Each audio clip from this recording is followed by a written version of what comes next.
Well, I was born in 1960 or thereabouts. I'll admit to being 56 years old at a time when issues regarding race were paramount and at the forefront in everything that happened in America. I remember the '68 Olympics, I think that was, where they had the two track athletes that put the fist in the air in terms of solidarity. Muhammad Ali was somebody that I grew up with as a role model, and everyone knows what his history is and his stake against racism or things of improprieties as it relates to just basic humanity. Going forward now, I've lived through the age where black quarterbacks in the NFL were not the norm. They were told, or the mindset was that they didn't have the mental capacity and wherewithal to handle the intricacies and responsibilities of that position. I'm James Randall. I'm on the men's soccer team at Central Connecticut State University.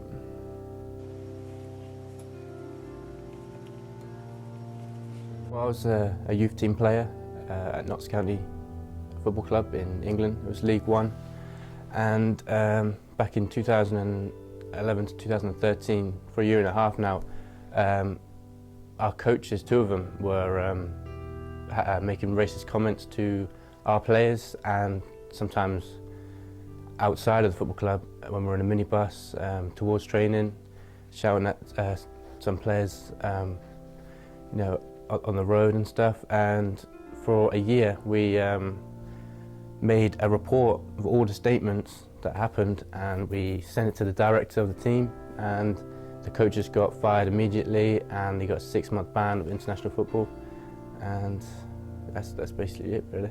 Sure.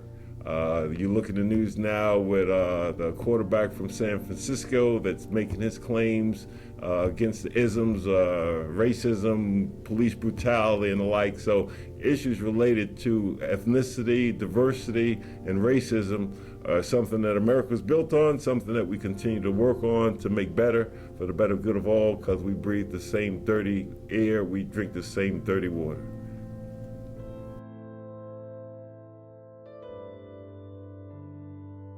Well, obviously, you know, racism, there's no place for racism in life in general, I believe, let alone in a community in sports.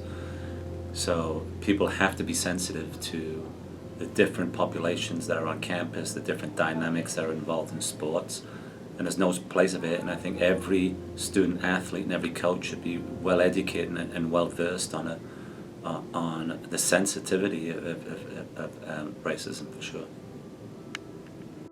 The university is a safe zone, a safe haven.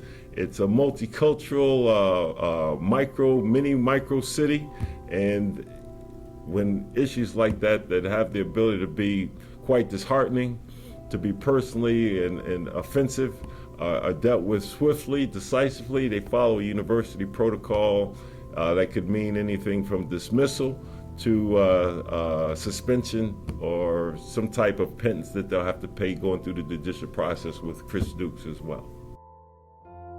Well, it's hard, really. It's you know, sometimes people you know, get scared to come forward, but you know, some people, you have to be brave. I know the NCAA have a real strict rule on racism, and you know, I give advice to the players, if they do have something to say, then please do, you know, come forward, because you know, it's a massive help, and you know, it's not tolerated, really.